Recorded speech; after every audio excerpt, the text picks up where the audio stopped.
ಶಿವಮೊಗ್ಗವನ್ನ ಹಾಗೆ ಶಿವಮೊಗ್ಗದ ಜನರನ್ನ ಕಾಯ್ತಾ ಇರುವಂತಹಳು ಶಿವಮೊಗ್ಗದ ಗ್ರಾಮ ದೇವತೆ ಅಧಿದೇವತೆ ಮಾರಿಕಾಂಬಾ ದೇವಿಯ ಜಾತ್ರಾ ಮಹೋತ್ಸವ ಕಳೆದ 3 ದಿನಗಳಿಂದ ವಿಜೃಂಭಣೆಯಿಂದ ನೆರವೇರ್ತಾ ಇದೆ. ದೇವಸ್ಥಾನದಲ್ಲೂ ಕೂಡ ವಿಶೇಷವಾದಂತಹ ಅಲಂಕಾರವನ್ನ ಮಾಡಲಾಗಿದೆ. ಹಾಗೆ ದೇವಿಯ ಪ್ರತಿಮೆ ಕೂಡ ಅದ್ಭುತವಾಗಿ ಕಾಣ್ತಾ ಇದೆ. ಪ್ರತಿನಿತ್ಯವೂ ಕೂಡ ಇಲ್ಲಿ ದೇವಸ್ಥಾನದಲ್ಲಿ ಪೂಜೆಯನ್ನ ಸಲ್ಲಿಸುವಂತಹ ಕಳೆದ 9 ವರ್ಷಗಳಿಂದ ದೇವಸ್ಥಾನದ ಪ್ರಧಾನ ಅರ್ಚಕರಾಗಿರುವಂತಹ ಸಂತೋಷ್ ಭಾರದ್ವಾಜ್ ಅವರು ನಮ್ಮ ಜೊತೆ ಇದ್ದಾರೆ. ಅವರನ್ನ ಮಾತಾಡಿಸ್ತಾ ಹೋಗೋಣ.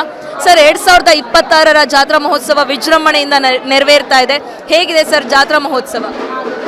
ತುಂಬ ಚೆನ್ನಾಗಿ ಆಗ್ತಾ ಇದೆ. ಭಕ್ತರು ಕೂಡ ಸಾಗರ ಥರ ಹಾಗೆ ಬರ್ತಾ ಇದ್ದಾರೆ, ಸಾಗರೋಪಾದಿಯಲ್ಲಿ ಭಕ್ತರು ಬರ್ತಾ ಇದ್ದಾರೆ. ಪ್ರತಿನಿತ್ಯವೂ ಕೂಡ ಮಂಗಳವಾರದಿಂದ ಶುರುವಾಗಿದ್ದು, ಮಂಗಳವಾರಕ್ಕೆ ಅಮ್ಮನವರಿಗೆ ಗಾಂಧಿ ಬಜಾರ್ನಲ್ಲಿ ಪೂಜೆ ಇತ್ತು, ತವರು ಮನೆ ಪೂಜೆ ಅಂಥೇಳಿ. ಆ ಮಂಗಳವಾರ ಮುಗಿದ ಮೇಲೆ ಬುಧವಾರದಿಂದ ಅಮ್ಮನವ್ರಿಗೆ ಪ್ರತಿಷ್ಠಾಪನೆ ಆಗಿದೆ ಬೆಳಗ್ಗೆ. ಬುಧವಾರದಿಂದ ಅಂದರೆ ನಿನ್ನೆಯಿಂದ ಇವತ್ತಿನ ತನಕವೂ ಕೂಡ ತುಂಬ ಚೆನ್ನಾಗಿ ಎಲ್ಲವೂ ಕೂಡ ನಡೀತಾ ಇದೆ. ಹಾಗೆ ಅಮ್ಮನವ್ರಿಗೆ ಪ್ರತಿನಿತ್ಯ ಒಂದು ಅಲಂಕಾರ, ಹೂವಿನ ಅಲಂಕಾರಗಳು, ವಿಶೇಷವಾದಂಥ ಹೂವಿನ ಅಲಂಕಾರಗಳು, ಮತ್ತು ಬಂದಂಥ ಭಕ್ತಾದಿಗಳಿಗೆ ಮಧ್ಯಾಹ್ನ ಪ್ರಸಾದ ವ್ಯವಸ್ಥೆಗಳು ಎಲ್ಲವನ್ನು ಕೂಡ ಸಮಿತಿಯವರು ಅಚ್ಚುಕಟ್ಟಾಗಿ ನಿರ್ವಹಣೆ ಮಾಡ್ತಾ ಇದ್ದಾರೆ. ಭಕ್ತರು ಕೂಡ ಹಾಗೆಯೇ ಬರ್ತಾ ಇದ್ದಾರೆ.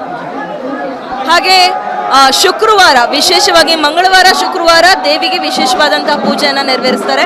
ಅದರಲ್ಲೂ ಜಾತ್ರಾ ಮಹೋತ್ಸವ ನೆರವೇರ್ತಾ ಇದೆ. ನಾಳೆಯ ವಿಶೇಷತೆ ಏನು ಸರ್?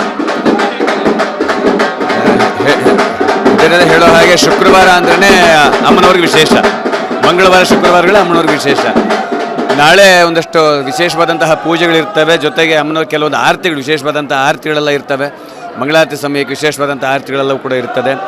ಹಾಗೆ ಸಾಮಾನ್ಯ ನಾಳೆ ಮುತ್ತೈದೆಯರು ತುಂಬ ಜನ ಬರ್ತಾರೆ. ನಾಳೆಗೆ ಹೆಣ್ಮಕ್ಳು ತುಂಬ ಜನ ಬರ್ತಾರೆ. ನಾಳೆ ನಮ್ಮ ನಿರೀಕ್ಷೆ ಇರುವಂಥದ್ದು. ಕಳೆದ ಬಾರಿಗಿಂತ ಈ ಬಾರಿ ಜನಸಂಖ್ಯೆ ಜಾಸ್ತಿ ಇದೆ.